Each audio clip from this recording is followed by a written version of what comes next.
Twinkle, twinkle, little star, how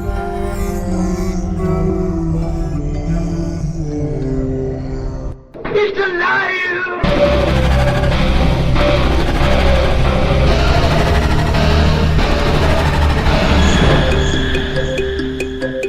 Welcome to where the weird ones are. Every time I speak, I want the truth to come out. Powerful figures in Hollywood, as well as powerful politicians who are in fact not human. They're reptiles or they're lizards or perhaps extraterrestrials.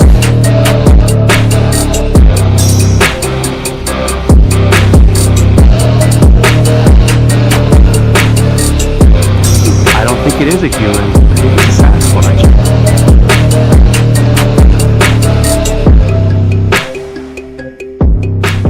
Go ahead and run! Run home and cry to mama!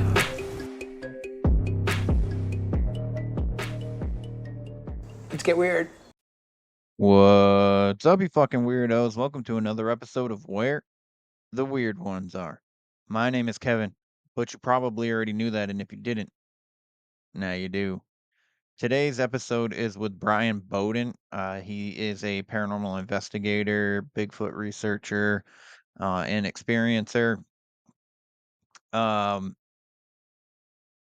today's conversation, it was a really good one. Brian's a fantastic dude, very friendly.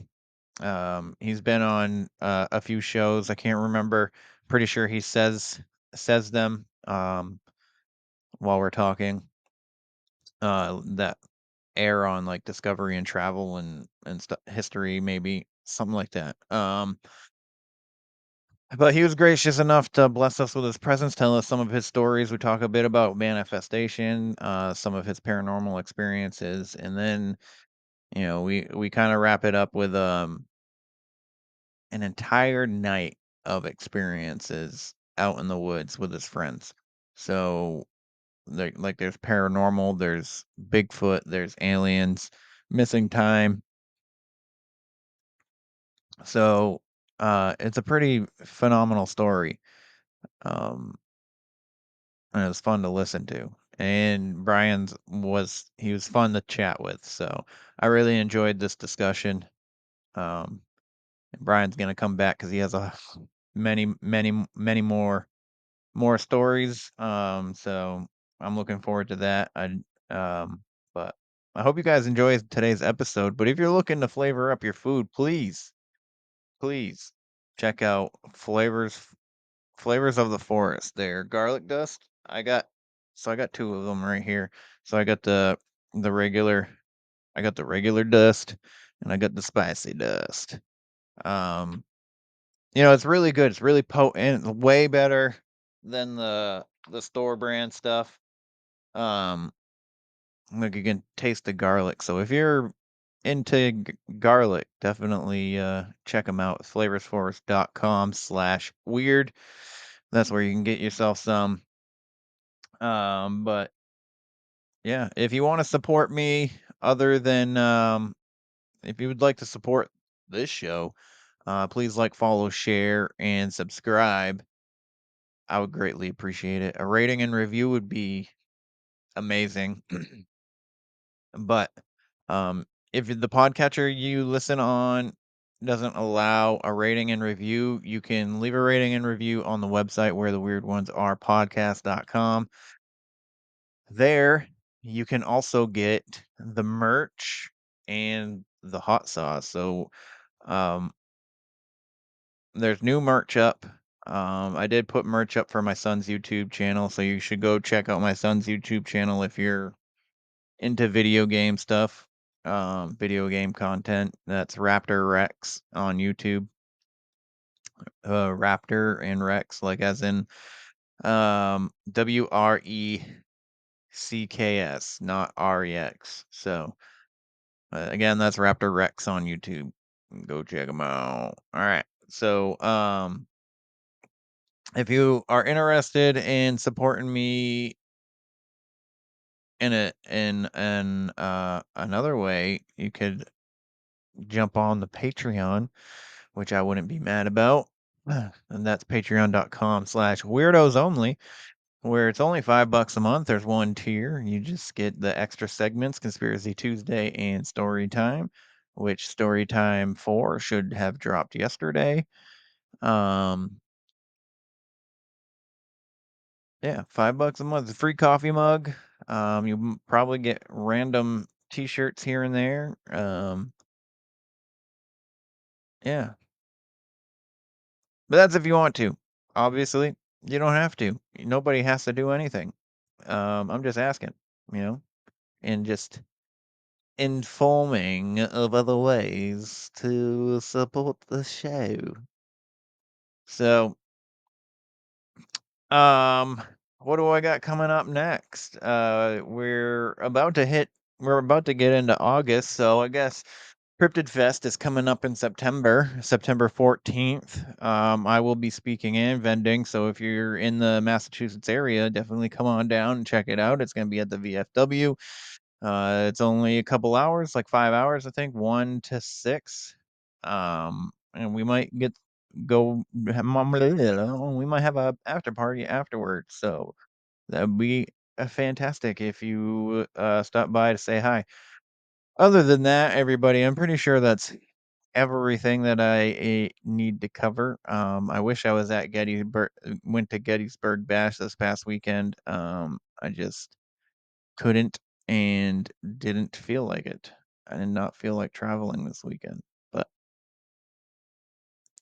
work is work sucks. When people quit and like get fired and shit, it puts more work into my plate and other people's plates. So yeah, I wasn't able to take Friday off to travel down there. So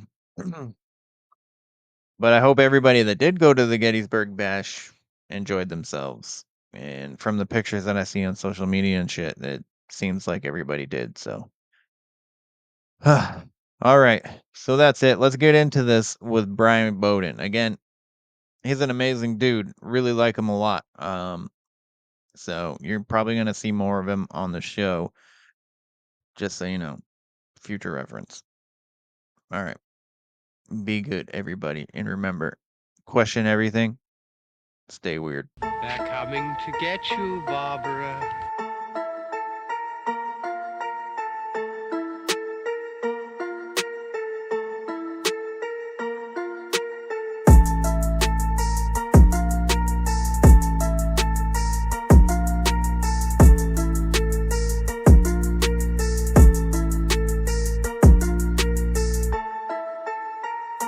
Let's get weird. Let's get weird. Let's get weird.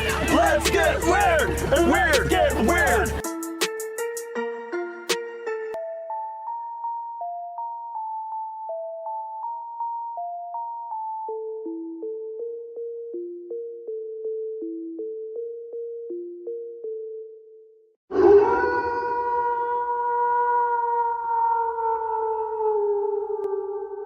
What's up, you fucking weirdos? This is Amanda from The Haunted and the Strange, and you're listening to Kevin on Where the Weird Ones Are.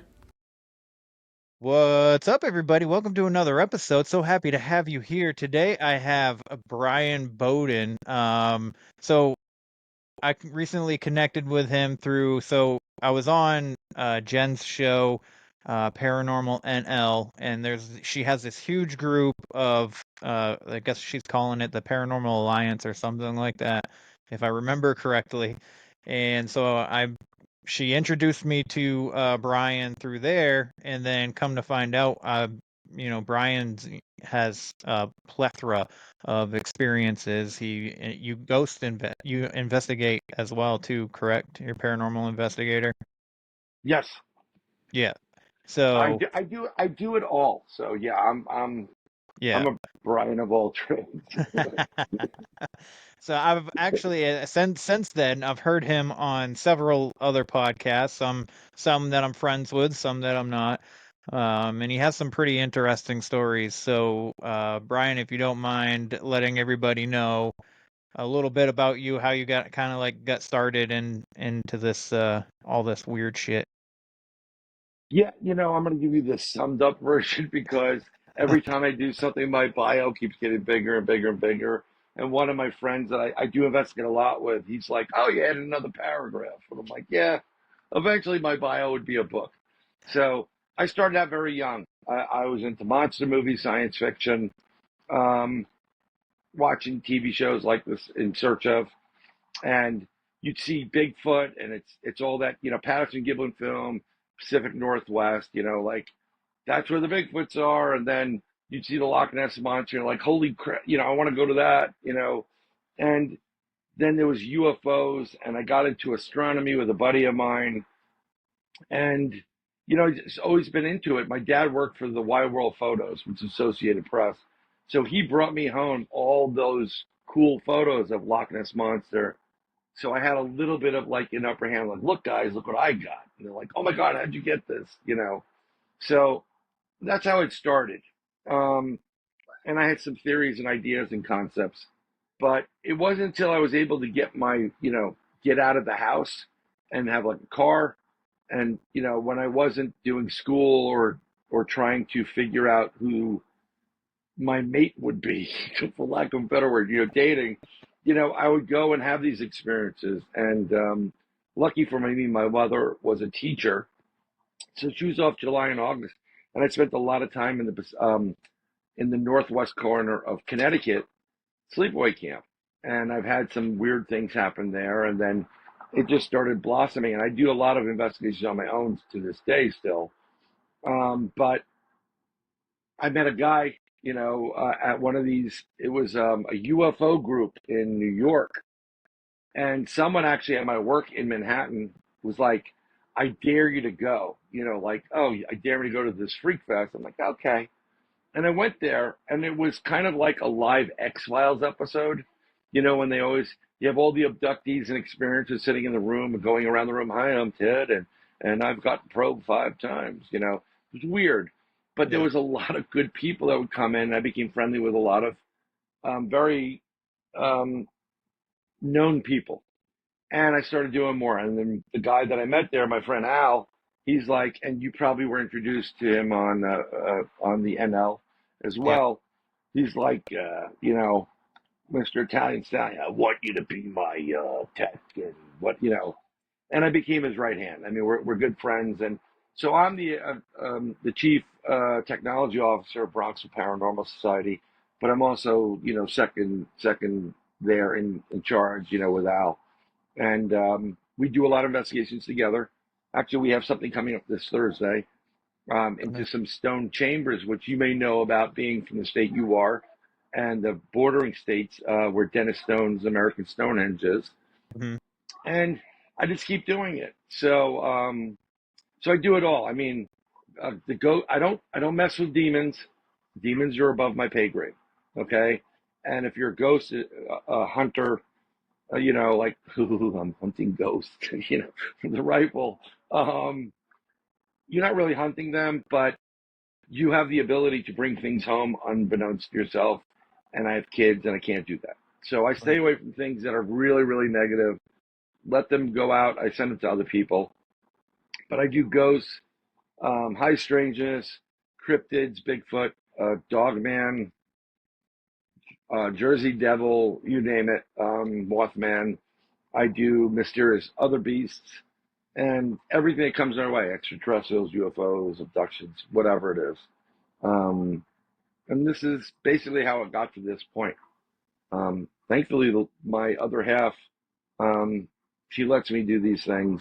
I'm going to do them either way. So, being a guy, I'm going to be screwed either way. Like I don't do right. So I might as well have fun doing it. I That's agree. basically the long and short of it. So, the Jersey Devils. So, have you been out to the Pine Barrens? Oh, yes, I have. And when I make reference to some TV stuff I did, I'm not doing it to pat myself on the back like, hey, I was on TV. I'm just telling you that there was a show. I've been there before. I've been Yeah. to the Pine Barrens before, in search of the elusive Jersey Devil. And My theory is that it wasn't the Jersey Devil that they were seeing. Some of that was ad hoc lived story by Benjamin Franklin, Okay. who was in a conflict with the the family that revolves around the Jersey Devil. I forgot her name. I apologize. I think Reed or Lead. No, Mrs. Lead, Leed. Lead, yeah. And they were in a conflict because the Lead family had like an almanac, and then Ben Franklin comes in, and he wants, poor Richard's almanac out there. So they started making up stories about he's, worshiping the devil, he's do satanic stuff, and his family crest kind of looks a lot like the Jersey Devil if you look up their family crest. I think it's a Werven, Wyervan. I like to buy a vowel. I think that's how it's pronounced. And hence you get the Jersey Devil. It's your atypical bad mouthing people in the field. But I do believe that there is a creature there, and it's more along the lines of either the Mothman or what would be classified as a Dogman. Um, and I think people are seeing these things, and they come in there because it is a spot which has high strangeness normally, and throughout history. And of course, you see something strange like big red glowing eyes in the middle of the forest as you're walking home in the 1700s. It's gonna unnerve you. That's the devil, when it may not be the devil. It just may be a beast or a cryptid that has the ability to come into this plane and do what it does and then disappear. Yeah. So yeah. I kind of wonder sometimes because I would like the power of manifestation, when we talk about these. Topas. Yeah, you talk about them Yeah. enough, they kind of like come into existence. Like Slender Man. Slender Man was the internet story, and then people talked about it so much, and then all of a sudden there's these encounter stories, like actual encounter stories. There's videos. I don't know if the videos are real. They could be fake. But then this girl kills her friend over it. You know what I mean? It's Yeah, that was pretty scary and sickening that these people would do that to a friend. yeah. As a parent, it's unnerving, Oh, for sure. you know, and I think they're both in jail for like life or something to that effect. I think. Thankfully, the girl did survive that. I believe she was stabbed like 37 times, but I think she Oh, did make really? it through, if I'm correct. Yeah, yeah. Oh, okay. I'm almost positive. Not sure. It's been a while since hearing the information on that, but those are called like topas, and that's where your active imagination kind of manifests this into existence. Mm-hmm. Something is very interesting is you ever hear the words abracadabra? Yes, all the time. Okay, so abracadabra is on the Aramaic side of or the Old Testament, Mm-hmm. and it means what I speak, I create. And it's always been something you may have heard this from family members or the older ones, the grandparents or the great grandparents, like be careful what you say. Because if you say something negative and you send it out into the ether of the universe, right? Mm-hmm. Then what that just breeds, it empowers the negative side of things and you get negative back. Whereas the reverse of that is you start saying, like, let's say your car broke down and you're like really pissed off. Damn, it's a piece of, junk, whatever. If you start really going at that and looking negative, it'll always be negative. But, and I've learned this from experience myself, but if you said, you know what? Yeah, I'm going to get this bad boy fixed. Then I'm going to sell it. I'm going to buy a new car. Think positive, like the future. Believe it or not, a lot more positive comes to you. And the more it comes to you, the more other opportunities of good come to you. It's hard to do that, mind you, if you're like drowning, like, oh my God, I can't afford these payments. And, someone coming to you like, hey, be positive. I'm like, come over here so I can smack you. It's like, it's difficult, right? But Yeah. it's the truth. And I've learned it. It took a long time to learn it. And it's the truth. you know, when you wish for something, you know, you also have to be careful what you wish for because, That's true. you know, it's the old genie mentality, another cryptid or an entity or being that has existed because the genies are tricksters. So if you say, you know, I want to be the richest man in the universe, you know, it doesn't necessarily mean you're going to hit the mega millions tonight. You know, they could screw you in a different way. Like you could be rich in heavy cream or cheese. Yeah. Do you understand? You know what I'm Yeah. saying? Yeah. You know, I mean, so somebody, I don't know if you're aware of, a friend of mine, her name is Rosemary Ellen Guiley. Big time paranormal. You've seen her on numerous shows. She passed away a couple years ago. Okay. She was doing a presentation in this place that I met my buddy Al, and she had her book there, so you get the book for a discounted price. And Rosemary will, they're coming to get me. Only joking. And Rosemary literally autographed, "Be careful what you wish for." And we had a discussion about that afterwards, and I'm like, that is one of the greatest autograph, you know, lines before you put your name, because it's so true. You literally, when you create a wish, and this is going to everybody, one of your listeners, you literally have to get so detailed in that and cover all the bases.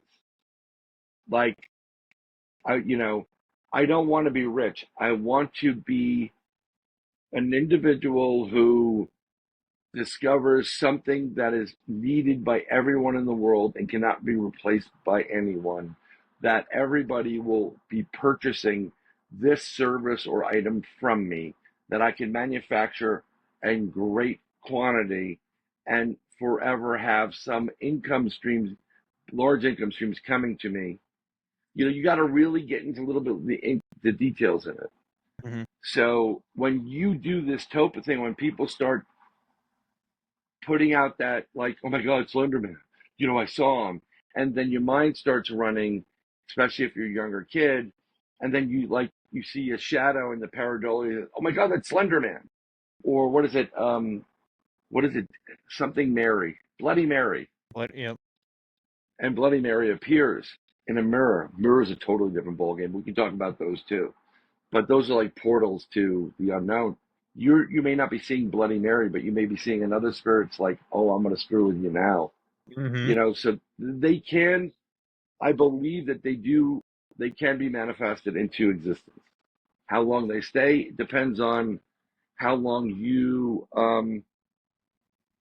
how long it goes throughout that culture, how long it survives. Because if people stop believing in it, Mm-hmm. then it's not going to exist, or it goes back to another place where it can exist, where they continue to believe. Wow, that was a long answer. I apologize. No, it's perfect. I love long answers, because there's a lot of conversation to build off of that, you know, when you get with Yeah, long answers. So, just interrupt me at any time because I can, you know, and I apologize. My buddy Al is like, you know, you want to, slow down, maybe give him some time to breathe, you know, because I do have I kind of do go off on tangents, but I do mm-hmm. bring it back Yeah, 99.9% of the time. yeah. So, I mean, sorry. So interrupt as you will. yeah, it's good. But yeah, manifestation. I think a lot of like so. You know, when you feed your mind negative thoughts, like you were just saying, like you're always like you view your life as shit, it's going to be shit, and it's like you said, it's going to it's compound it. yeah, Yeah. it's hard to just be like when you're in that to be like, oh well, I need to think positive, you know, but it's yeah, there's a lot of power in the thought process of your brain Right. to that will affect your life either negatively or positively. And You just all you gotta, need is that one moment yeah, or that one event that changes it for you to get you in the right frame of mind. And I have a great absolutely. one if you want me to tell you, which it really was like, bing, the light going off on top of the head, like, holy crap. Yeah. So I before I moved from New York City to Florida, totally different scenes. Worst drivers on the planet, guys. Yes, you are the worst. You know, I don't care about my fellow Floridians. I am a Floridian now. I live in New York City. One of our dear friends, her son, was born deaf and partial hearing the other year, and he went to a special school on the east side of Manhattan Island. And they do a fundraiser. What they do is they teach kids that are deaf from baby birth up until I want to say second or third grade, how to deal with their handicap and make it in the world. It's a great school. And they do a fundraiser at the Bronx Zoo where they break up into teams. And what you're trying to do is get people to join you on the team, donate to the team. And they do these T-shirts. Now, my wife and I started, and another partner of mine, we started a screen printing company, branding, swag, whatever you want to call it. We do it all. I always say, you know, we could screen print, you know, we could, you know, create cups, coins, we could wrap your car, we could wrap your children, we could do whatever, you know. So we were given an opportunity to present ourselves. We just started out at the school and hopefully get the job. So I had my old Honda Pilot with like 180,000 miles on it, and I'm driving into New York City from where I live in the Bronx. And I'm driving down. We're kind of a little bit late. It's a little bit like overcast. And I cut across 96th Street from the center of Manhattan to get to the east side. And where I cut across 96th Street is like probably 45-degree angle going down for a long ways. Multiple lanes on each side. And I'm flying down this. And I go past a mosque that's there. And I cut over a couple of blocks, make the right to go to the school. And normally I would take my truck and put it on in a garage. Makes my life easier. But I said, I'll drive around the block, see if there's a spot. I find a spot there. I pull into the spot, back in, parallel parking there. I go back, go forward, go back, go forward, pop. My foot on the brake hits the back of the floor. I busted my brake line. I'm not happy because I don't have the money for it. I've been working for almost a year, unemployed, you know, on my own, doing stuff. And instead of getting pissed off, I said, let's go in. We go into the school. We meet everybody. You know, we get the job. We come out. Now I got to deal with this problem. And I have to get my wife from 80-something Street in Manhattan, East Side, all the way back up to where I am. So she can get a car, or she, you know, I can meet her, and I have to get this car towed, not only back to the Bronx, but further up into Westchester. So like almost 50 miles. And I'm there, and I call her a cab to take her back, and I'm screaming, and I'm like, you know, I'm screaming at God, actually. God and I have a lovely relationship. I'm cursing him. I'm like, how can you do this? Bah, bah, bah. You know, I don't have the money for this. You know, you know, we're trying our hardest. You keep throwing these things. And I'm going back and forth and getting upset, and then it hits me. Boom. He did not allow this to happen to me when I was traveling in excess speed down a 45-degree hill where I would have lost control, probably killed several people, and flown my Japanese car into a mosque, which would have been messed up. He allowed it to happen when I was parking on a level surface in the spot, safe and sound. See how so I stopped and I said, I got it. I apologize to you and thank you. And then it gets resolved.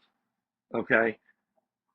You know, that was a turning point of being positive.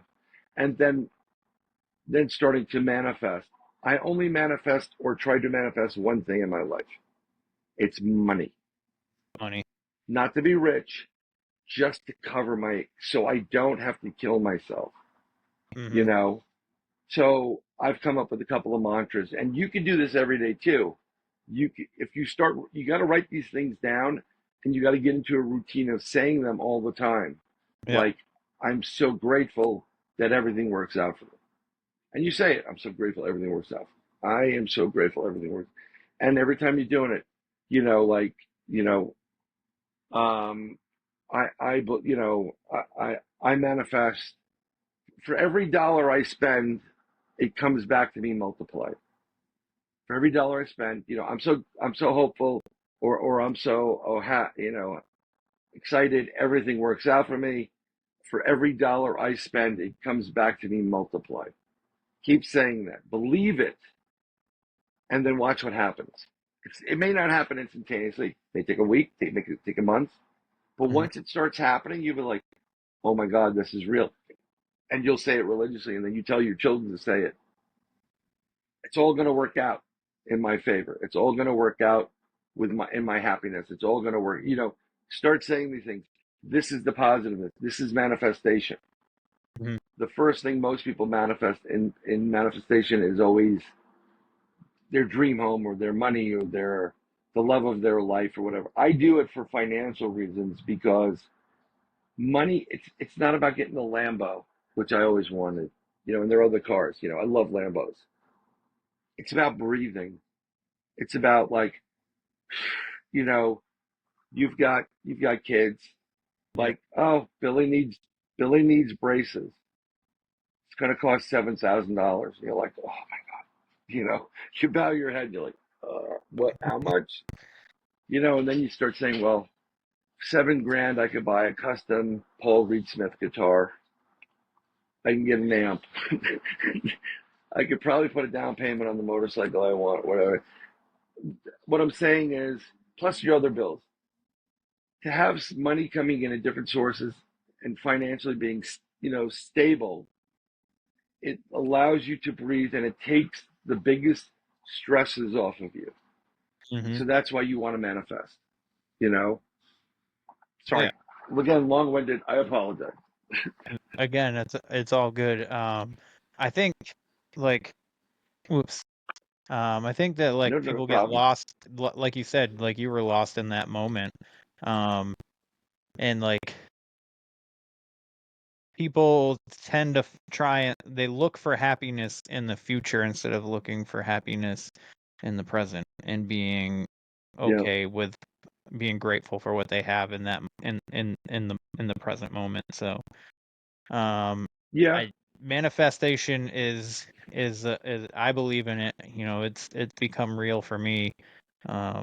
Patience is something that I practice all the freaking time. Like I used to be an angry, impatient as anybody else, you know, like I want Oh, things to yeah. happen right now, or like, you know, because mainly it's because our society has become such a, you know, turn around and there it is for you, you know what I mean, kind of a Microwave place. generation, right?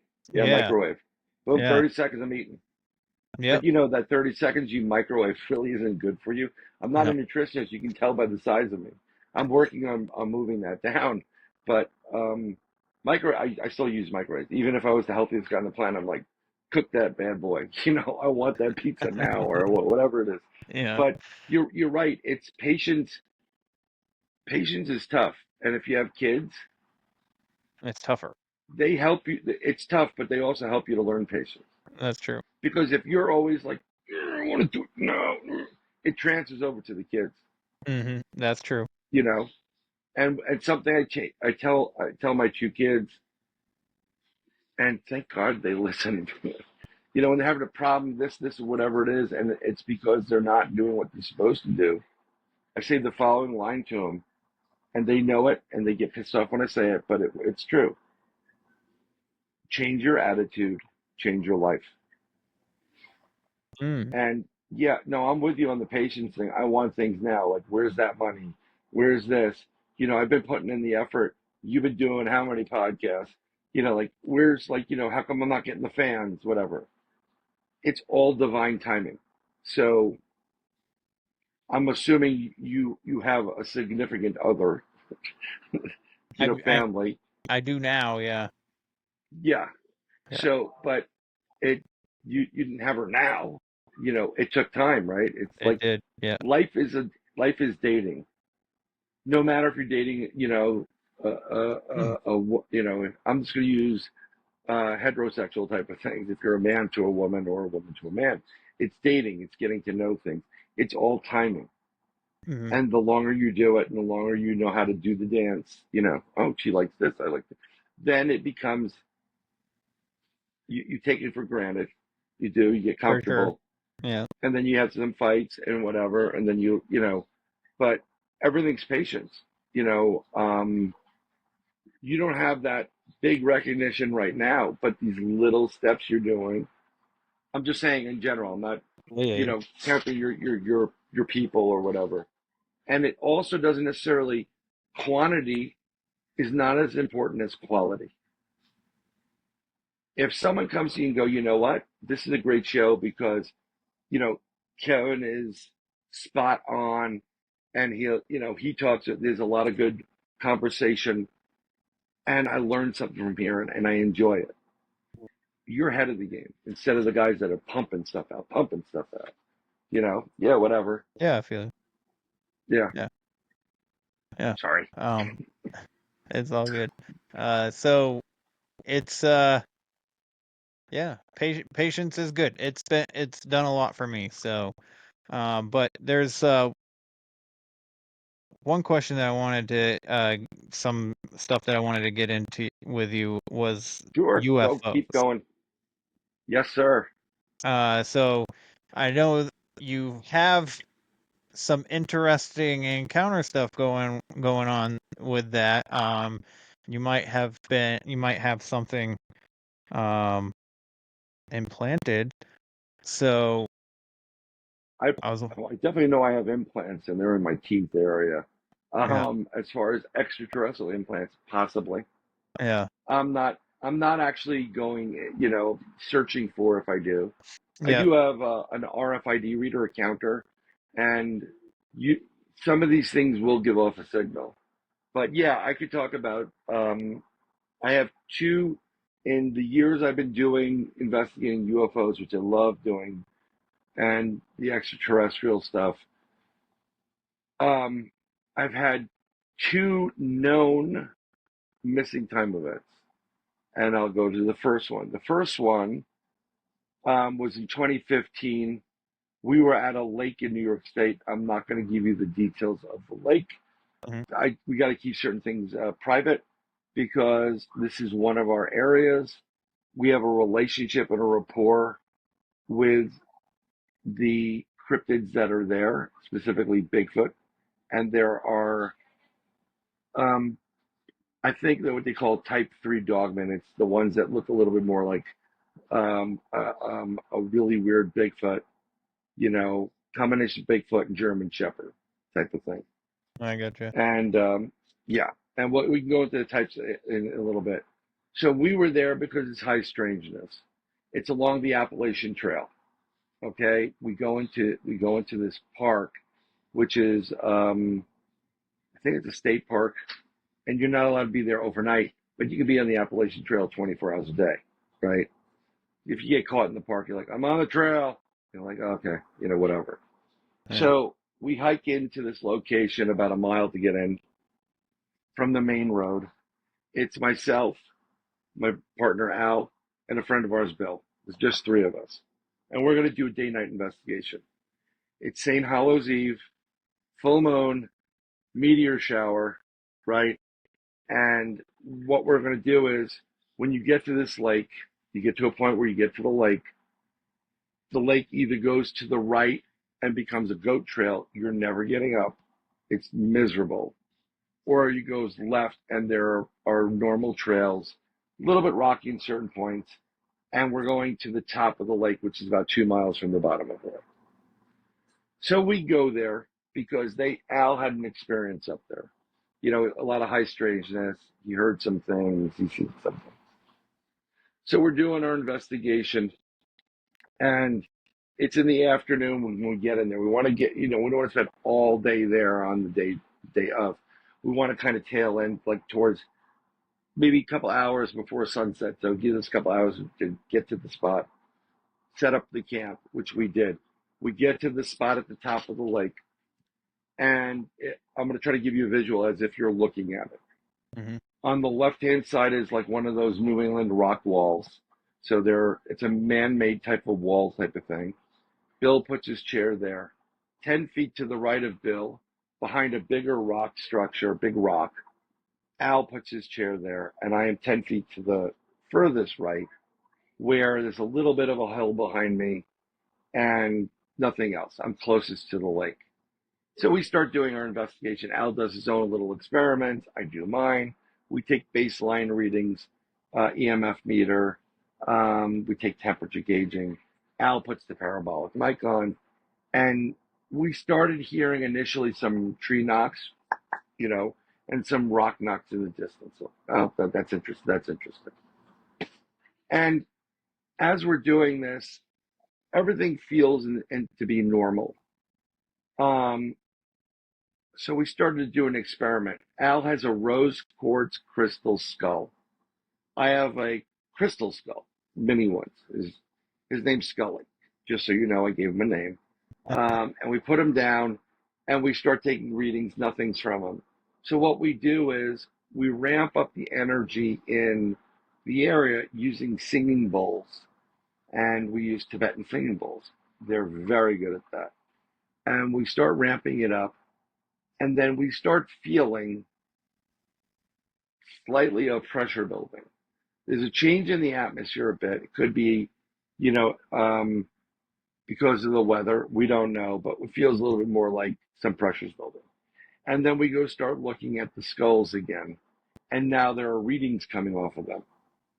So somehow the sound frequency, vibration, and resonance from the singing bowls has gotten into the air, kind of woken things up. And we start getting like some readings. And so we said, after we're doing this, we call her psychic. Now, the psychic for our group, her name is Cindy Bailey Dove. She's part of the star team of MUFON way back when. She's one of the big, she was pretty big in MUFON for a while. She lives in Arkansas. So we call her up. By the time we call her up, it's been about a good hour that we ramped it up, and things are really weird. And she comes on the phone, and she's talking really weird. And, like she has Bell palsy or something. And we're like, what's going on? She's like, I feel really strange. And she's having a bad reaction to whatever the hell's going on. She feels the intensity. So we'll call you back later. Go get some rest type of thing. Mm-hmm. So Al's walking around. We're hearing the rock knocks. We're hearing the tree knocks, a little bit longer. And it's getting darker. And more rock knocks or tree knocks. And then Alice has the parabolic mic on. And you can hear something walking in the woods. Now, if you've ever been in the woods, you hear a deer walking around. You can hear it, against the leaf litter. But this is a little bit hotter than that. This seems pretty big. There's a big feeling to it. And the way I describe this is, if you've ever been to an agricultural fair, where they're hooking up their oxen to like 2-ton sled, and how far they pull it, or they, who has the best pie, who has the best pig, blah, blah, blah. When some of these creatures are walking around close to you, the ground moves, it shakes. You can feel its presence. Wow. And that's the feeling I'm getting from it.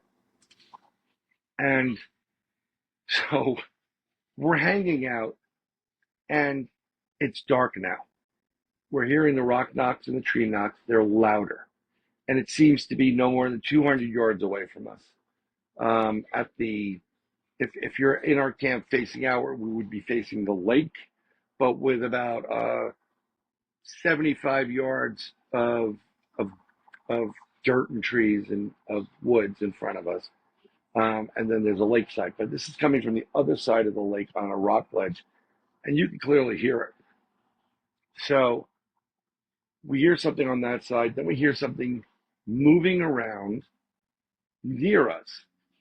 And we hear it like walking like this, these feet hitting the ground. And it doesn't sound like 4 feet. It sounds like 2 feet. So there are bear up in those woods. There are big cat in those woods. And none of us had firearm permits. and you wouldn't be allowed to bring them because it's a state or federal property. So they'd arrest you and you go to jail for a year. It's a very big mess. You just don't want to do it. But we do have machetes with us. So I carry a machete on my right side. I carry one on my back and one across the chest, just in case. Never know. It's the Appalachian Trail too. It's a little sketchy. Yeah. And this is coming from the right of me. It's all the way to the right. So where Bill is. And we hear it and we're listening. And all of a sudden we hear something do a rush at Bill. Al gets up. He goes to the center. Bill is scared out of his mind. He starts running. I immediately go to Al's right side. So now Al's in the center. I'm to the right. I want to form a triangle. So I'm covering the right position and some of the front. Al's in the front, looking left and right. And I'm 3/4 drawn on my hatchet. I'm ready to go. Is it a cat? Is it a bear? What's that? We grab Bill, and Al's like, stand your ground. And I'm like, I'm already there because I'm not going in the water. I'm not going through the goat trail. I'll kill myself. It's pitch black. We stop. It doesn't come any further. We flip on Bill's like 6 million watt candle watt light up the woods. And there's nothing there. We run up to the wall. We're like, what the hell is that? Looking, nothing. No sign, no leaves floating, nothing.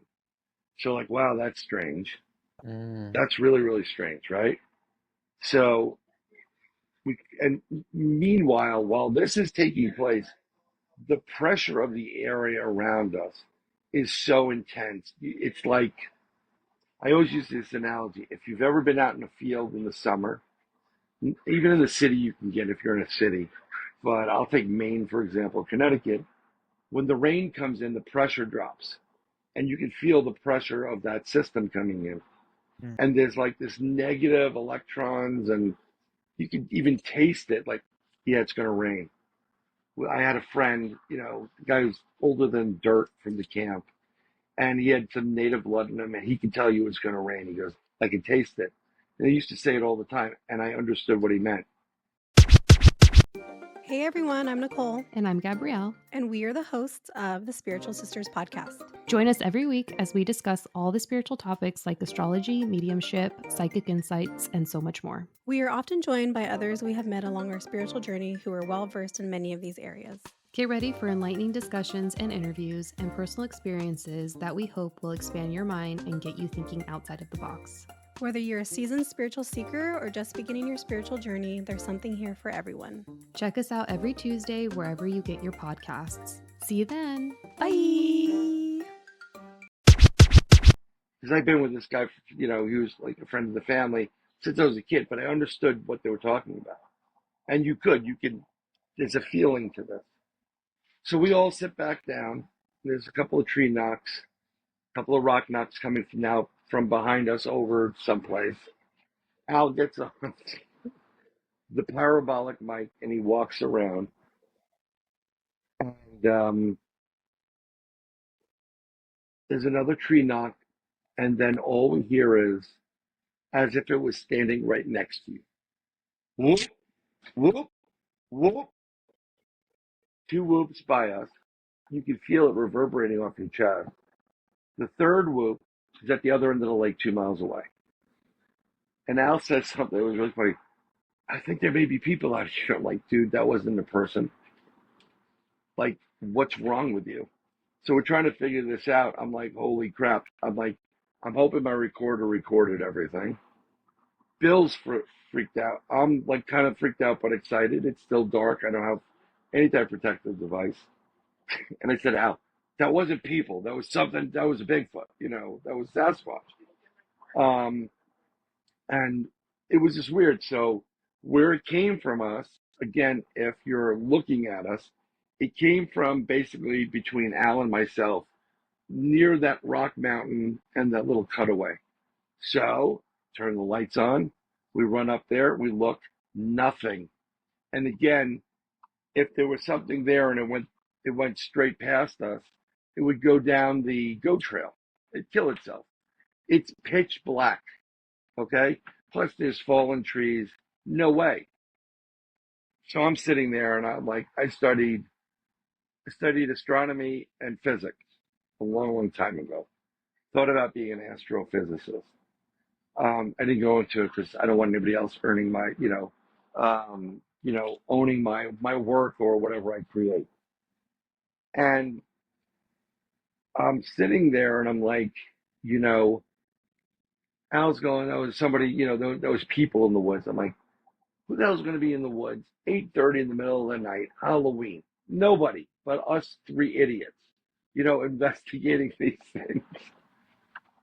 And I said, I think it was a scout. And he's like, what are you talking about? I said, I'm telling you, it was a scout. We got the rock knock, we got the tree knocks, we got the rocking back, and then we got the bluff charge, right? Yeah, that was trying to get us the hell out of there. We didn't move. We weren't moving, by the way. Even after the whoop, we didn't move. I said, we got the tree knock, we got the rock knock across the way, and then we got the whoop, whoop, and then the whoop. And what that scout was saying, there's 3 of them there. Take the long way home. Because we weren't moving. And it's logical. This has been done before. If you look at the American Revolution, they used turkey howl, turkey, gobbles, vocalizations to say they're here, and there's other vocalizations to tell you who they're targeting and where to go for it. So I'm thoroughly believe this was a scout. We didn't move. He's telling its family or whatever. They're not moving. You got to go the long way. They're not going to move. We don't know how dangerous they are.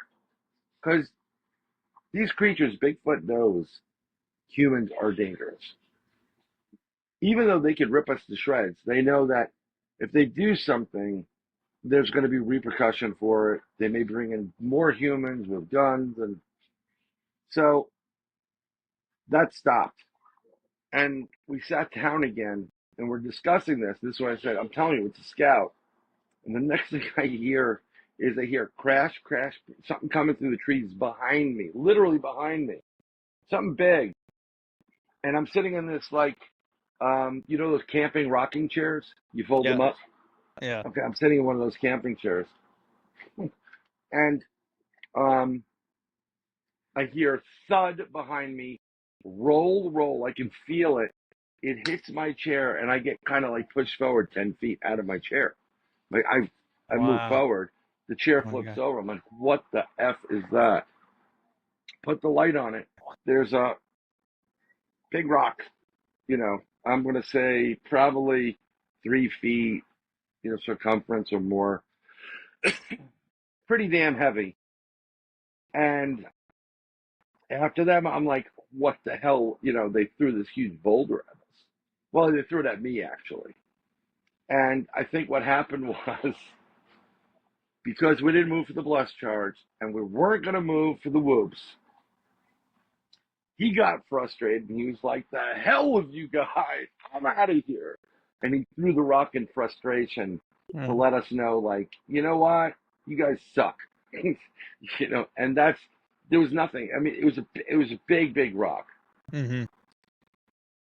Right after that, everything, the energy, the air, everything, it was light as a feather. So in this experience, we didn't see it. We had infrared, we had full spectrum, we had night vision. Nothing registered on us. And of course, I'm checking my camera, the recorder. Total battery drain. And they were brand new batteries. And I actually put in new batteries. Every so many hours, I put in new batteries.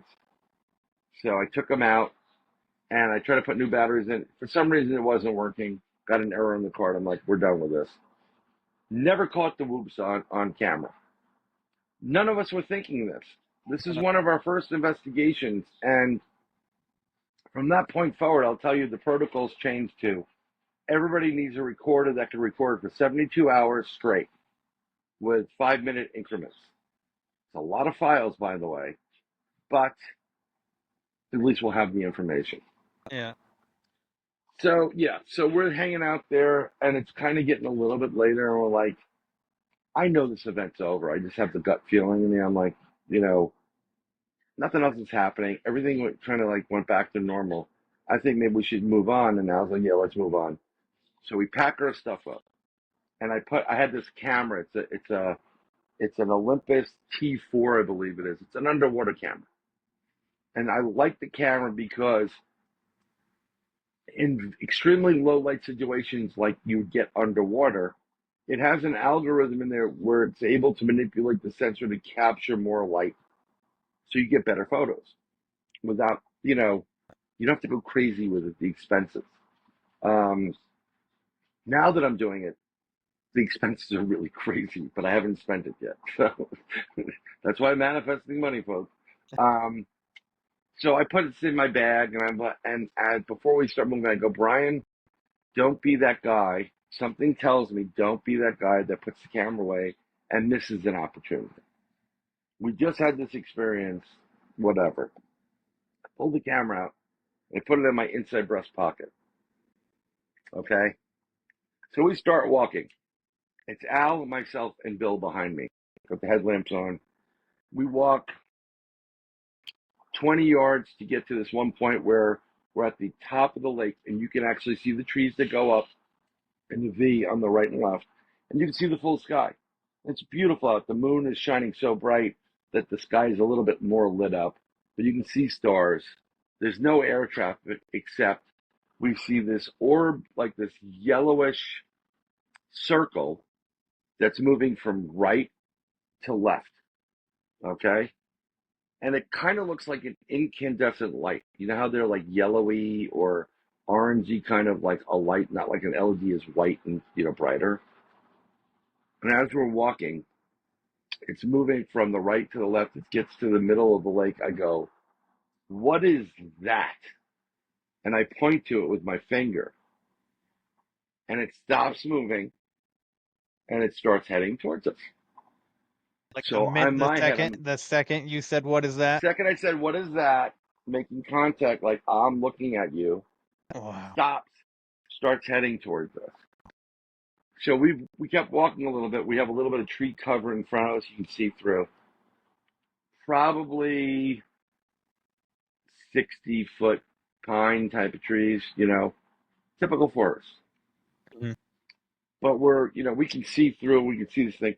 And this light comes over to us and it's kind of hovering there. And you hear this like engine type of like whining, like hum, like electric engine. Or if you ever turned on something that has a magnet, you ever play with ham radios or old radios? Oh yeah. There's a sound that comes from it. And instantaneously, I pull out the camera and I press record on the video, and I just hold it there. And my buddy Al goes, time check. From where we are to the next spot we're going to be is literally 10-minute walk. Okay? Just understand that. It's 10 minutes to get there. So Bill behind me goes, 9:15. And we're looking at it, and I'm like, oh my God, I'm explicit. What the hell is that? And I'm just filming it. And in the film, you see it move a little bit. But that could also be my hand not being so steady, not being scared. I'm like, oh, this is what hi, this is why I do this, boom. And then it kind of ends and we walk to the next campsite. So we get to the next campsite, excuse me. It just ends. I don't remember how it ended. It just was over. Excuse me. We get there and we set up our chairs. And Bill goes and he does like this YouTube thing with this, filming and whatever. I do like a Twitter live, and now setting some stuff up. And it seems like a few minutes, like no more than 25, 30 minutes we've been there, right? And then Bill comes over. I jerry rig a camera to him, a portable LCD screen. so that him and Al could actually watch the video together, because I start seeing things like white things going from tree to tree all over in the dark, Oh, like these shit. little gnomey things. Now, what you have to understand is our psychic read the area prior to going, saying we're going to be surrounded by elders and Indians and some other creatures. They know we're coming. You're going to see some of the woodland creatures. Some people would call them fae or fairies, elementals, Mm-hmm. and they're there. And I start seeing this, and I'm like, are you catching this? So Al and Bill, I point to it, and Al and Bill look at it, and they go, they see what's going on. And Al's like, holy crap, we've got this. I've seen you. I saw that. Yeah, I just saw that. And he's recording. So again, maybe 20 minutes before this happens, we're another 20 minutes into it. So we're about 40 minutes. It's not really that long after. It was just 9:15. Maybe it's 10:15, right? So we go like, oh my God, we got to go review that. Come here. You got to see this. We go to review on his camera. Error. File won't open up. And it's like one of those little SD cards. There Yeah. should be no errors on that. That's absolutely no errors on it. Unless you throw it into a fireplace, it should automatically be recorded and saved on it. And Al's like, I'm telling you, we just had this on film. And when I went over there and I saw some of it, in the camera bottom, it tells you how much time has elapsed. It says about 20 minutes plus. I'm like, holy crap, we got the Holy Grail, right? Error, problem, error. I'm like, oh crap. That's strange. Then after that, we're kind of deflated, and Al and I see this like orb that looks like it's hovering in the middle of the lake behind me, and Al goes, hey, you got a green laser, I got a red laser. When I tell him now, point it at it. And he says now, and we point at it, and this thing disappears. So we're like, wow, that was cool, and maybe it'll come back, we'll try it again. And Al goes, you know what, let's call our psychic. So he goes over to get his phone out of his bag, because that bastard never keeps his phone on him, which drives me nuts. He goes, time check. So all of this took place no more than in an hour from, getting there to doing these things and seeing these things. It's got to be no more than an hour. Mm-hmm. So it should be anywhere from 10:15 to 10:30. I look at my watch, 10 to 12. He goes, what? Yeah, it's 10 to 12. And we're like, how can that be? We were just over there. It was like a second ago. So we get the psychic on the phone, Cindy, and she's like, hey, what's up? She goes, what the hell's going on? And as she's on the phone, we hear what's in front of us, probably no more than 20 plus yards in front of us, what sounds like a family on a hike in the woods.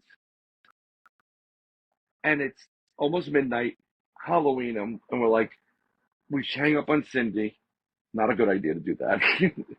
And Al goes, Bill, turn on your light, because there's 3 guys with machetes in the woods in the dark. If you had your family coming in, well, this is our life. Let's let them know we're here, and we're waiting, Nothing appears. And in one position of where this area is, you can see the path they're going to have to go through if they're walking in the woods behind Bill. Like that, they have to come out to this. You get nothing. So we're like, what the hell is going on? We call Cindy back. She's pissed, by the way. And she goes, what the hell you hang up on me? I said, we explained to her. He goes, we heard this family, so we had to turn our lights on. We didn't want to scare them. She goes, they're not there now. That was a time rip. They're going to be there tomorrow at this time. She saw this. And we're like, what? I'm like, yeah, they're going to be there tomorrow. You're in a time space rip. So we're like, this is just crazy. She goes, I got, stuff on me, like I got to go to bed, like whatever. So we're trying to figure this out. We hung up the phone. We have a little more of a discussion, and it's kind of getting late. And we're like, you know what? Let's just go. This hasn't been as productive. This is Al saying, it hasn't been really that productive. let's just go. We'll just, we'll talk about this later, but it wasn't that great of a day. Totally disregarding everything that took place. I'm like, we just had an experience with a cryptid. We have a UFO. Now we have a time-space trip. I think there's things to discuss here, but I got to be honest, I was tired. Yep. It was a long day. It was getting colder. I was like, yeah, okay. Now, normally, when we do an investigation, we're finished with it. When we go to a local diner, he'll get coffee, someone will get something to eat, like grilled cheese, and we'll discuss what you see. And it's very interesting. That night, we decided not to do any of this. So we all went home. Bill lives in one part of New York State. Al lives a little bit down the road from where we were. I live in New York City, so I have the longest drive. And the whole drive there, I'm looking up like I'm expecting something in the sky. And I can't explain why. I'm just expecting it. And I'm also looking for deer. It's a small road. You know what deer's like. Some of these roads, that'll ruin your day. So I get home. I go to sleep. And the next day, I think it was a Saturday night, actually, we did it. So the next day is Sunday. I wake up, and I'm like, I got this metallic-y taste in my mouth. And I'm like, what the hell is that? So I go into, I'm one of those guys that sleep in shorts, no shirt, whatever. I go in the bathroom, and I'm looking at the mirror, and I spit something. I'm like, look, I hawk up, and I spit up this bluish chunk of crap. Like, what the hell is this? Then I look in the mirror, I look at my tongue. My mouth is blue, as if I ate, like, I used to say, a Smurf. Or you ever eat, like, blue raspberry cotton candy? Yeah. Or something to that effect. Or like Your that mouth fun turns dip the color. stuff. Yeah. Yeah, fun dip. That's what it is. And I'm like, oh my God. Like, what the hell's happening? So I said, I got to talk to Al. So I get on the phone. I call him. I'm like, hey, did you, anything strange happen? Do you have anything strange with you? And sorry about the water sound. That was my daughter. And he's like, I got this thing in my lip. It feels like there's a hard thing in my lip. And, I got kind of like a headache. And I had a slight headache too. I said, yeah, I got the headache too. I said, call Bill, see what the hell's going on with him, and then get back to me. So while he's doing this, my wife comes home with my two kids from, Sunday school. And like, Daddy, they haven't seen me. And they go, what happened to you? I'm like, what are you talking about? The bruises. I'm like, what bruises? And I have a bruise on my stomach, right side. And I have a bruise like as if I was on like the breast area, the right side of the breast. And I'm like, this is strange. This is a little bit more, Al calls me back. He goes, Bill woke up in the middle of the night screaming bloody murder, scared the crap out of his mom. He was staying at his mom's house. And basically we discovered we have 2 hours of missing time. So just so you know, if you go to the Bronxville Paranormal Society, one really long word, on YouTube, our YouTube channel, Yeah. you will see pictures there. You'll see the orbs that we're talking about. You'll see two pictures. One looks like a monkey in the woods. Another one looks like a Dogman, which is, for those that don't, it sounds cute. It's not. It's like a werewolf. Okay, Yeah. it looks like a canine. Some of them looks more like canines. Others look like something out of Van Helsing. And you will see the UFO video and hear Bill's voice. And in there, it sounds like Bill is like sleepwalking and talking. There's one point he goes, what is that? That is weird. Like totally not Bill's, cadence, and vocal cadence. Robotic. So that was, yeah, it's odd. Another thing is, if I have a UFO in front of me, I'm not turning the camera off until it ends, Right. it can't record it anymore. Okay. This thing only lasts for about a minute, this video. And if you listen to it with headphones on, there'll be a part where you'll hear like a buzzing sound, and and then like a melodic through the whole thing. Mm-hmm. So we all decide if we're going to get regress, we do it together. Now, I'm like, okay, I have no idea. That's fine with me. So I call one of my buddies up who is a multiple experiencer. He's an author, Derek Tyler. He's written some great books. They're on Amazon. Go look them up. I said, Derek, here's the video. Tell me what you think. He's like, you were downloaded. I'm like, what? He goes, yeah, you were downloaded. He goes, that's you think so? He goes, yeah. I go, yeah, we had missing time. He goes, you definitely downloaded. He goes, I tell him we're thinking about getting regressed. He goes, wait, before you do that, how do you sleep? So I say, well, what do you mean? I don't sleep very well. He goes, well, is it just you having a problem sleeping or you have nightmares? He goes, I said, no, I don't have nightmares. It's just hard for me to sleep. My brain goes on. And he goes, well, I wouldn't get regressed because once you get regressed, you're opening a Pandora's box you can't close. You may not ever sleep again. So I decided, you know what? I don't need to know about it. Al, on the other hand, he contacted, we were talking about people who do it. Rosemary Ellingall is one of them. Al contacted Rosemary and talked about doing it. Unfortunately, Rosemary passed away a couple of years ago, just, a couple of years prior to COVID. And so we never got regressed on it. But I don't think I need to get regressed because he's right. If I don't want to understand. I mean, I want to know. Right. But if you can never get rid of something that was horrific or painful from that experience, why the hell would you want to live your life that way? That's one. Two, I am thoroughly, and this is through sections that I do, because I also am a remote viewer. Sorry, I didn't put my qualifications up. I do have psychic abilities. I don't talk about them all the time. And I've gotten downloads different situations and from different people as well. My philosophy is, over time, when they know that you're able to handle things, which I am, and they'll give you a downloads and information. They'll slowly let you remember more and more of an abduction. Because when you get abducted, and if you think about it on a male and female perspective, but let's speak females. These beings are coming there, taking you against your will, taking your clothes off, examining you against your will, and then they're harvesting eggs and doing things with your sexual reproduction.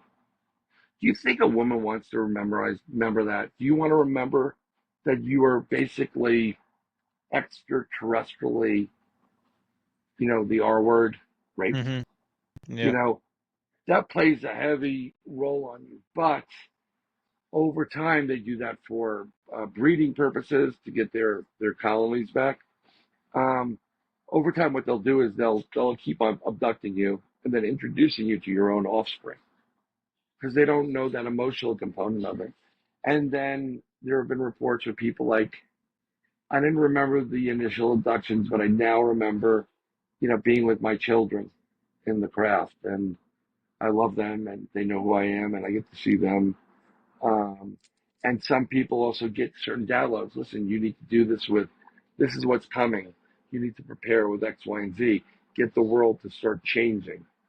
Be more positive. Don't screw the planet up. And over time, you'll get that information. Mm-hmm. So I didn't download, but that was my first experience. It was a trifecta. I mean, yeah, you couldn't have written a better story. Yeah, that's a lot for one night, man. Yeah. Well, yeah. I mean, it's still. I've had a couple of good experiences. It's one of my favorites because so many different elements were there. It's like I hit a wrong lottery. I didn't hit the Mega Millions. I hit this Bigfoot, ET, time space rip. Yeah. It's still good. It keeps you going. Oh yeah. So are you in like the Bigfoot is flesh and blood or paranormal any of those camps, or do you think that like maybe it's a little bit of both? Because that's what I think. Oh, I was going to say yes and yes. And I'll explain. When I was probably 10 years old and northwestern Connecticut in sleepaway camp.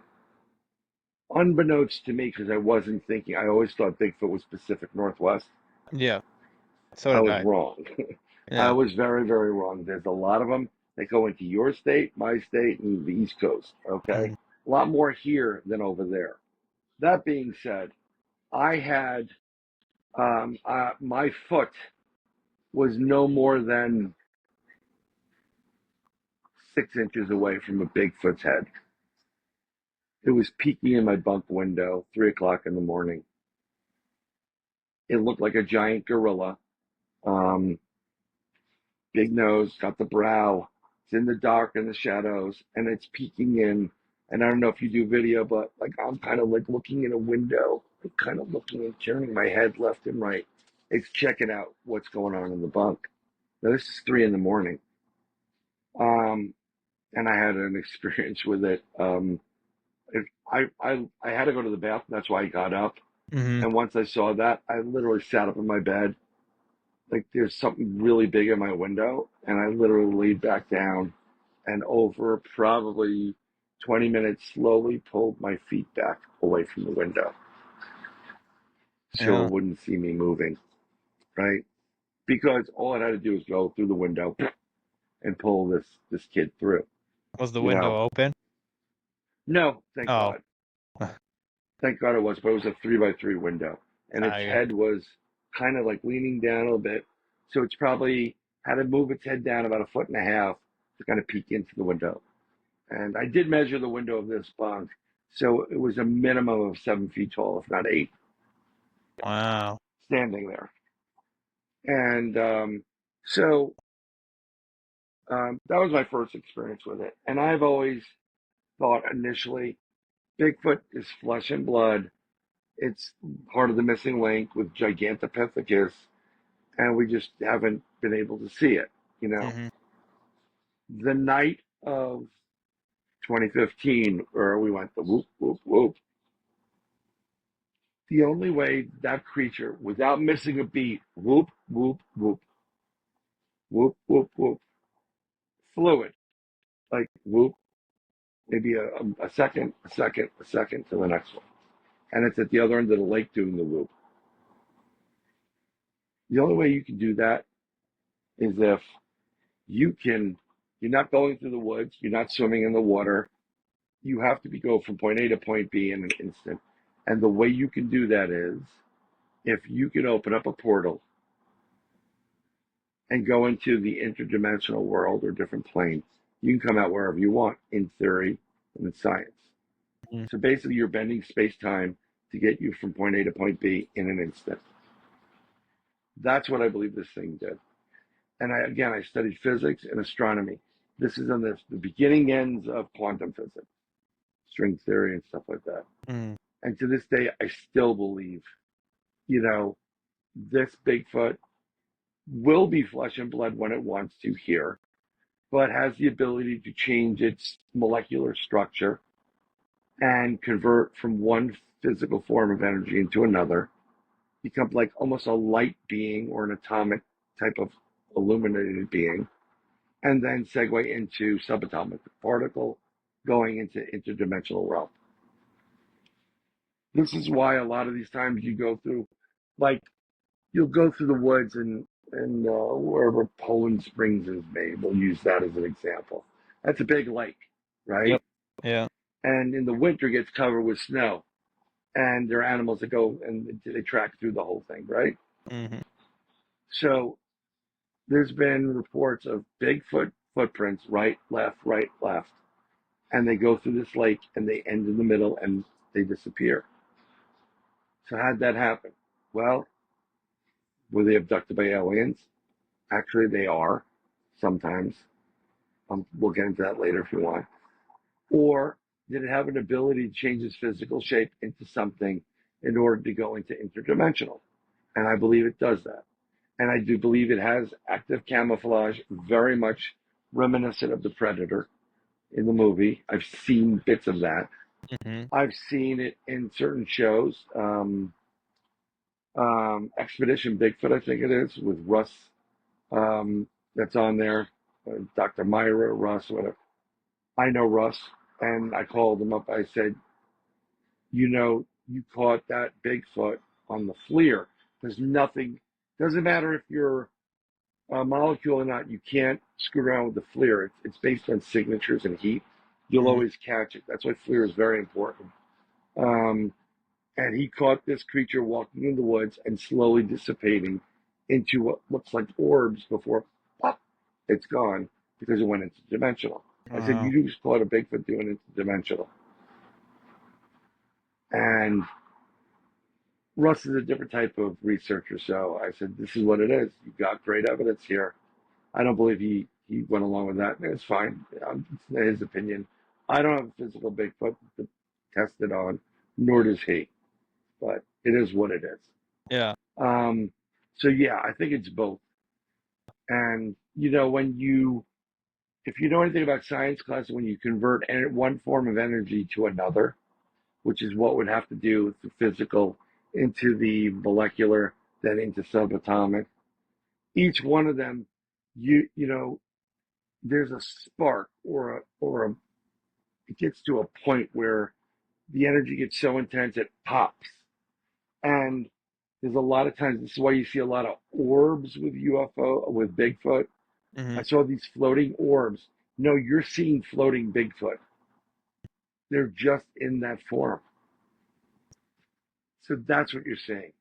Now, getting back to the fact that if Bigfoot is an interdimensional being, which I can believe it is, and my research is saying yes to that, these extraterrestrials, when they go interdimensional, which we know they can, they're traveling the interdimensional superhighway, and they go, who the hell are those people? So they get curious, and they'll abduct a couple of Bigfoot because they want to do it. It's like, oh, let's experiment on these things. And so Bigfoot has been taken as well. No one, there's nothing sacred when it comes to extraterrestrials. They will take whatever they need to take to do what they do, for the most part. And this is why sometimes people have reported saying, I saw a Bigfoot coming out of a UFO. Yeah, they were releasing him. Yeah. They're not ET's pets. It's not, Harry and the Hendersons. It's, they're releasing them. That's what happens. I gotcha. All right. Yeah, because I hear so many stories about Bigfoot and UFOs, like synonymously. Like either you have one and then you have the other encounter right after, within like an hour at the most. And like there's people saying that maybe Bigfoot is an alien and he lives on the UFOs or something like that. There are, at one point, up to the point, there were a couple of people have come forward. They gave you a number of 200 at the stupid disclosure hearings. Don't believe any of that crap. They're not going to tell you the truth. And disclosure happened in 1977 with the release of Close Encounters of the Third Kind. Go watch the movie. You'll see disclosure because the government will not tell you. But there's more. They said 200 different type of species. There's more than that. There's well over 400. And it comes from interdimensionals, extraterrestrials, interterrestrials, under the earth type of beings, light beings.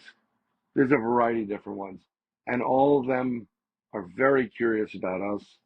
We have so much potential, but we never live up to it. That would be on our extraterrestrial report card. The humans would do so much better if they just applied themselves.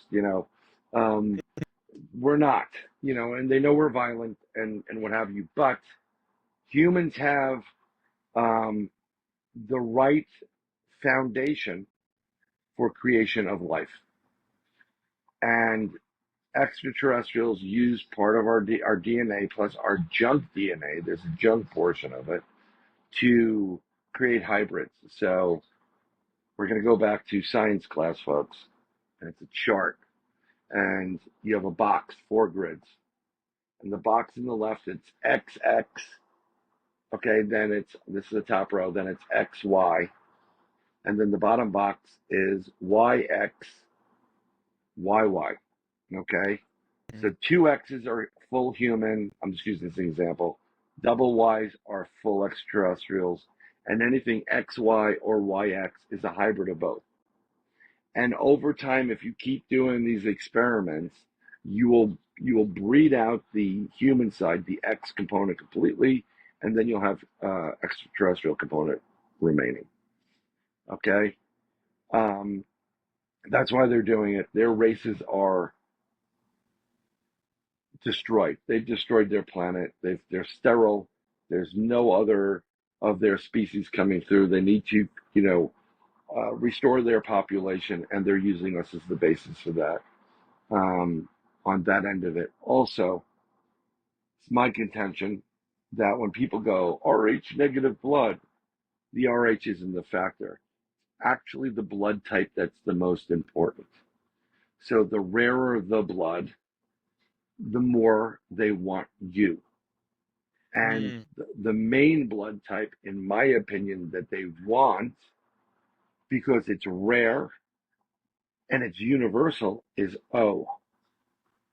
So if you're O, you can give to everybody. But if you're O, you can only receive from either a negative or a positive. So it's not the RH factor.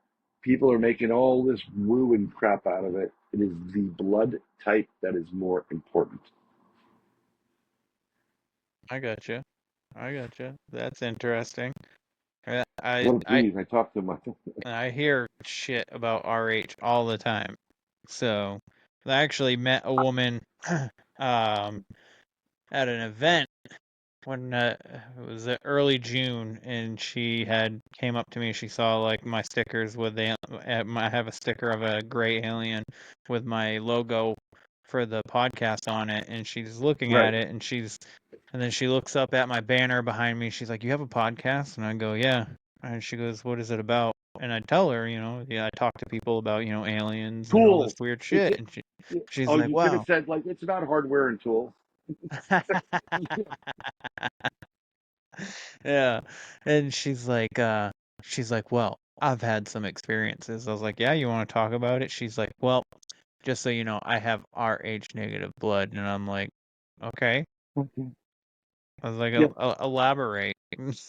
And Yeah. she went into stories and whatnot, but I never really understood the why that why it said that RH is, the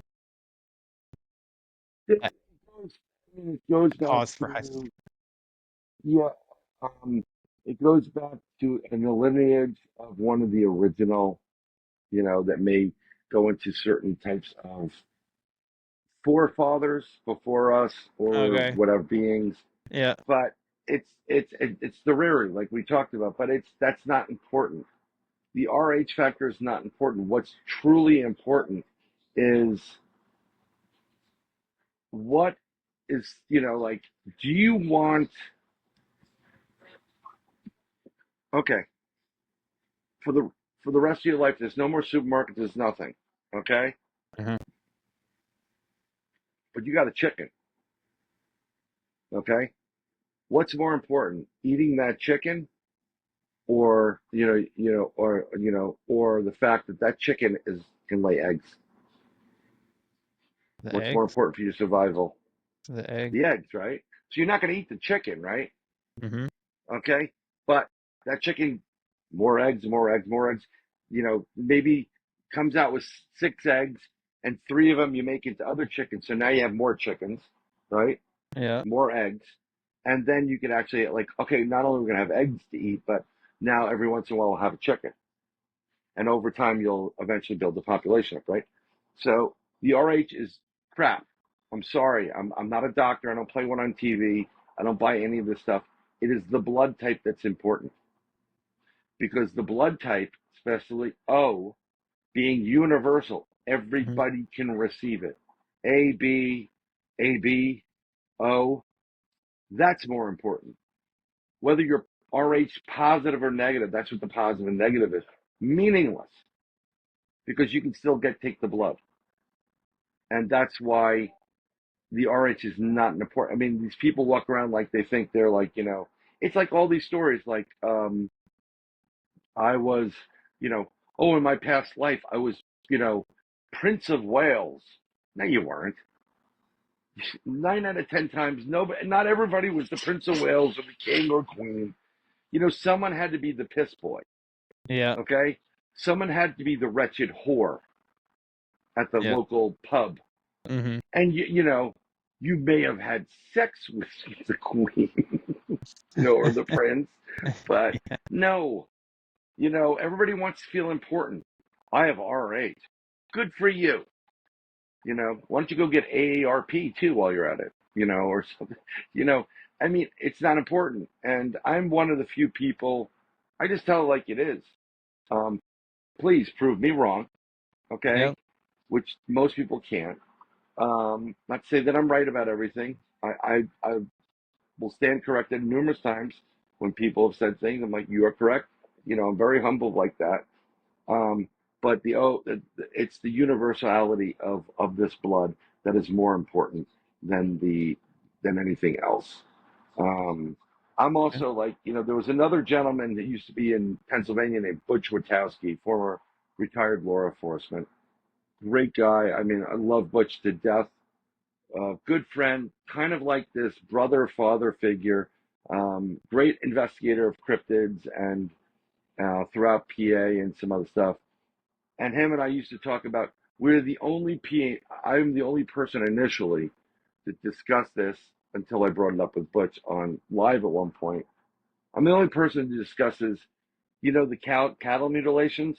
Oh yeah. Yep. Okay, with UFOs and extra. You ever hear of human mutilations? No. Yeah, the same thing happens to humans. And I'm one. Butch and I used to talk about this all the time privately, but I'm one that brought it up. The first time I've ever heard it talked about in all these UFO programs was, you can go watch it on Discovery Plus. UFO Witness, Season 2, Episode 2, towards the end. I discuss it, and with Melissa on there. I remember filming it. I think I got her a little bit unnerved. She's great. She's a wonderful person, friend. But I don't think she was prepared for understanding the human mutilation side of it. Because Yeah. some of these ETs, we're food. Get that through your head. That's where it gets a little bit scary. But we try to stay away from those ETs. Don't Yeah. eat me. Yeah. If we can discern which ones are abducting us, that is. Well, yeah. I mean, it gets a little bit complex and complicated. So I would say that the reptilian side of it, and these are reptile based Yeah. or insectoids, they're super big, 400 plus on the IQ. I mean, they're just incredible, you know, extraterrestrials, very narcissistic, if you would use the term. They think of us as ants. They don't even think of us. They're like, oh, whatever. But they have taste for it. Some of the insectoids do. Some of the little grays do. I'm sure some of the other, the taller grays. There's a difference between the gray aliens. Mm-hmm. The little grays are extraterrestrial biological entities, which means they're clones, and they're the worker bees. They're the ones that go into the house, like go in the house and get that person. Come on, bring it out. And then the taller grays are the scientists, the ambassadors, the intellect. They have a higher IQ. The little grays aren't. Those are the 4-footers or smaller. And they sometimes, I believe we've reverse engineered through Skunk Works. I believe we have been abducting people under the guise of aliens, but we're really the Skunk Works side of, or whatever you want to call it, of our government and military. And what they're doing with the samples, I don't know. Yeah. And they too have cloned gray aliens because they're clonable. That's what it is. It's a clone.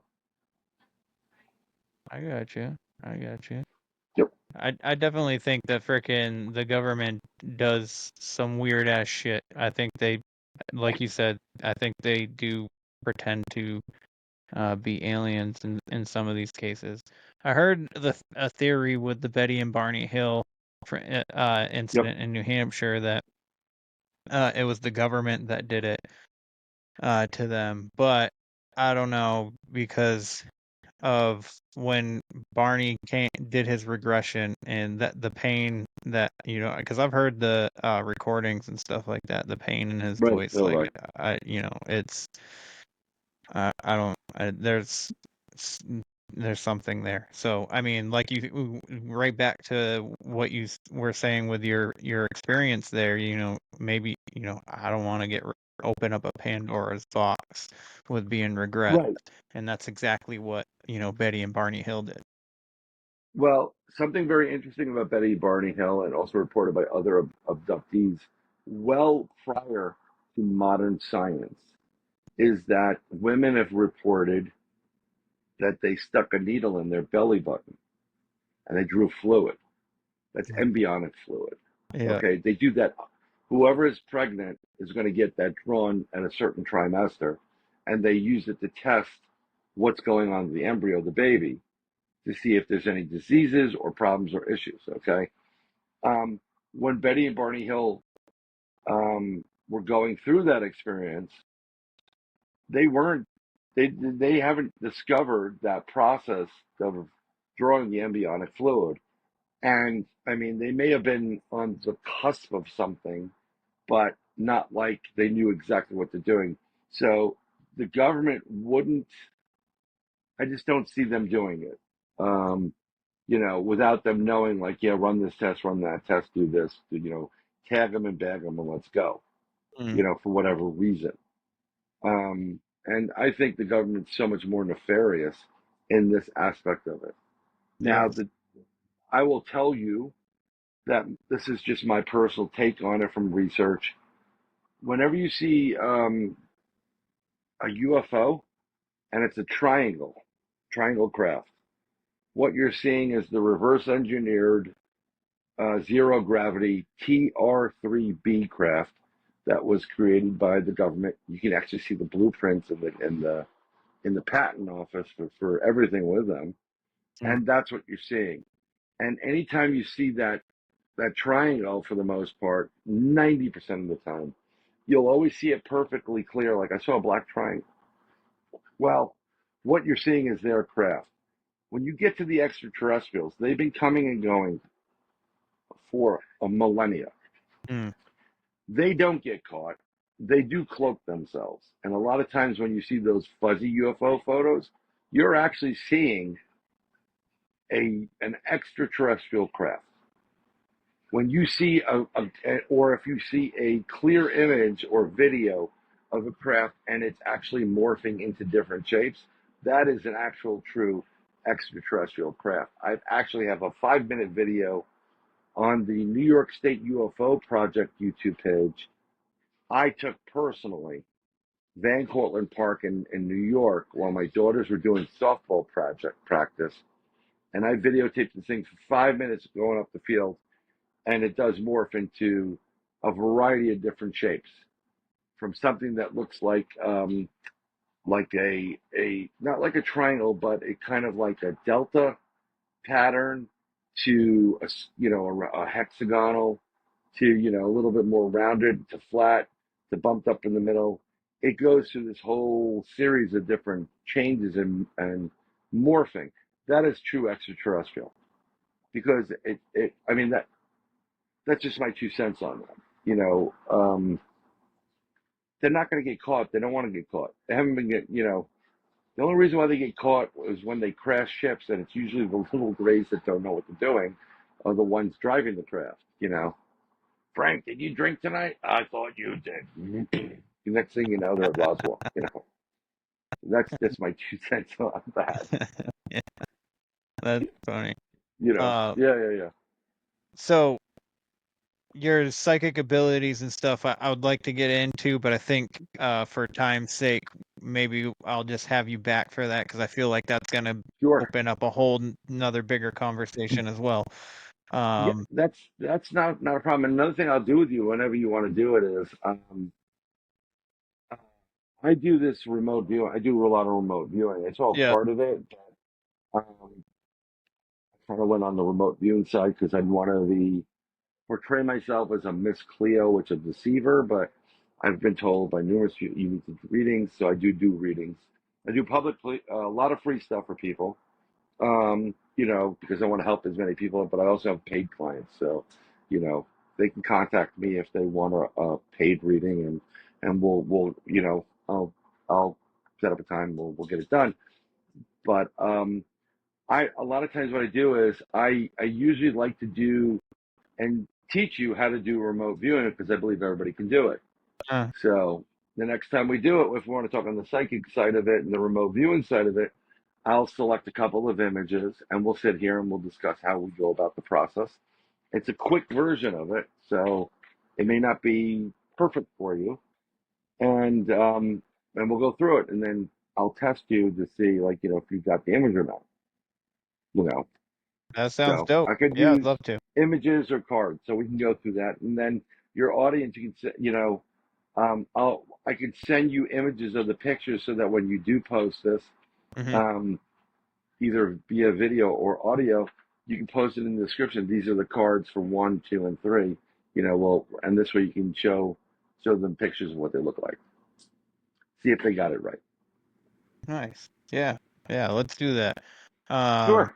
All right. So, I'll send you some dates after we're done here, but you Definitely. said that you are starting a show, so I want to give you the floor to talk about that real quick. Sure, I've done a couple of podcasts. I've, over the years, I recently was asked to be on. They've interviewed me several times, but they wanted me a co-host of a show called Three Beards Podcast. That's no longer in existence. So I've decided to go back out and I'm doing a whole new different show. It's starting in September, probably the third week of September, after the Labor Day weekend. It's going to be every Wednesday from 8 p.m. to 9 p.m. minimum. If it goes longer, we go longer. I'm going to be hosting it under my YouTube name, and that is youtube.com/@Bryan, Bryan, Bowden, Bowden, one word. And you go there, subscribe to it. There'll be a playlist. It'll be there, but it'll also be on probably the top video that pops up.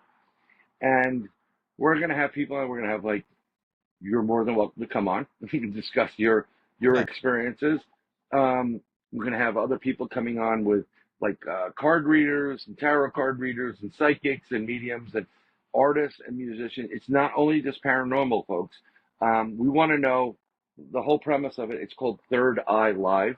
That means your third eye right here, how it works live, how you use it in your life, how it's helped you, your sixth sense, be a creation of music, artwork, or driving you to do something. And that's what we're trying to do. And we're trying to leave people with a little more of a positive vibe. Besides scaring the bejeebies out of them every once in a while. Yeah. It's coming soon. That sounds dope. I'm looking forward to that for sure. Cool. But in closing, yes, sir. My favorite question to ask as we're wrapping up: are you finding fulfillment in all the stuff with your life, with all the stuff that you're doing? That's yes and no. Yes, because I'm doing what I want to do. No, because when you go on these investigations, especially with cryptids, where, for example, you have more questions than answers, or you have this whole plethora of questions you want and answer, and now it's confused you. So one minute you're flesh and blood, the next minute you're this. Now you have to get all these new questions. I also, being intuitive enough, know that there's more to life and more going on, and I'm trying to. It's trying to always evolve. So, I mean, I love it. I love more of the cryptid side of it. I do a lot of UFO stuff, which is fun, fine and dandy. But I want to do a little more cryptid stuff and just get a little more fulfillment. I do it because I want answers, right? You're doing what you want because you want to have a dialogue with somebody. It's not like you can bring this up at the local diner and go, you think the reptilians are going to be coming down next week? Whatever. But you know, this is what it is. You want to have a discussion and dialogue, and it gets your brain going, and that's part of this. The third eye. It's like, well, let me go further. You're in a great area to get some Absolutely. sky country, you know, and Oh yeah. you can drive a little ways up, and there's nothing like the stars up there. And if I ever get up there, I'll definitely let you know. Hey, I'm heading up, and we'll hang out and meet, and maybe we'll do a live one. Absolutely. I'd love Because that. I could talk about I do active intelligent encounters where you are asking through your conscious to bring in craft, and I've brought in several. Every time I've done it, I've brought in craft. Actually, we're going to try to do it this August 2nd in Hastings on the Hudson with a few people, then try to bring in a craft again over in that area. So we can talk about that That's too. cool. Yeah. Yeah. Do you have anything other than your YouTube that you're interested in people checking out, following, anything like that? Yeah, I'm just writing a lot of. I do write music. I'm Hmm. doing some recording. I don't like the AI component of things, but it does. I don't play lead guitar. I hate it. I mean, I've never learned it. I'm self-taught on it. Yeah. And so I'm using certain things like I'll write a song, I'll sing it, I'll put it into the the DAW, DAW, and then I have a program where I can pull in drums and it will figure out a drum line for it to give it a little more of a beat. Bass stuff is easy because you can just take the guitar line, Yeah. play around with some of the notes and whatever. But when it comes to lead guitar, it's difficult. So I'm playing around with some of these plugins which will take your music, I can sing it, throw it in there, and then throw it into like this AI type of component end of programs, and it figures out, and it'll take my vocals, and I could switch it to like old school Vince Neil singing, my music if I'm doing heavy metal, not the new Vince Neil, which is just horrific, or get a country, or I can get a female version of somebody singing, Mm. so, but I would always like to perform it, but if they're good songs and people want them, again, go to my website because my YouTube page, because I've been putting on Bryan Bowden music, and these are original creations of me. Technically, I'm singing, but I'm having an AI come and step in and use certain, tonal characteristics. Like I'm doing something country, you'll hear a little more country twang to it. But I have done country myself. It's just I'm not set up where I am right now to actually record it and do it the way I would want to do it and produce it, and just doing things Yeah. quickly. Nice. That's pretty cool. Other than that, I Regardless, want everybody to have a blessed day. yeah. I want everybody to do good. Just think positive, remain positive, be blessed. Yes, awesome. Awesome. I love it. Well, Brian, thanks for taking the time to do this, man. It means a lot to me. Time is our greatest currency, and the fact that you took this time to, sit down and, chat with me, tell your stories and your thoughts and theories and stuff like that. It absolutely means the world to me. So, thanks. Well, I'm absolutely flattered. I appreciate that. I've always, considered being asked as an honor. You don't have to have me on. And when people get too big for their britches, like, well, we don't want them on. You know what? It's an honor to do this. It's an honor to meet you. This is how you make new friends. Remember, every best friend was once a perfect stranger. So Yes, this is how we meet, right? And absolutely. anytime you want, I'm always, as the other people in my family will tell me, Dad doesn't shut up. I'm always talking, meeting new people, and they're like, "Why are you talking to the homeless guy?" And I'm like, "Because he's a person too." Um, I do Mm, have my city, which being born and raised in the Bronx, New York, and New York City, but I find that if you come forward in blessings and positiveness, it will beget that to you. Getting back to the manifestation, just remember you can make as much money as you want in the world. There's only one thing you can take with you when you die, and that's love. So think about that before you just move on. Love people, move on. Yeah, even those friends you don't like anymore, like, dude, I love you, man, but can't hang out with you. Move on. yeah. Yeah, I always say that I think the purpose of life is giving and receiving love. So that's a Yeah. perfect thing to say at the end. But again, Brian, thanks. Everybody, that's the show. Please like, follow, share, subscribe. Go check out Brian's stuff. I would greatly appreciate it, as I'm sure he would. Leave a rating and review. I really would love some reviews. But if you don't, you don't. It's not the end of the world. You can also leave a rating and review on the website, where the weird ones are, podcast.com. That's where you can also pick up some merch and the hot sauce. So with that, everybody, question everything and stay weird. This concludes our broadcast day. Click.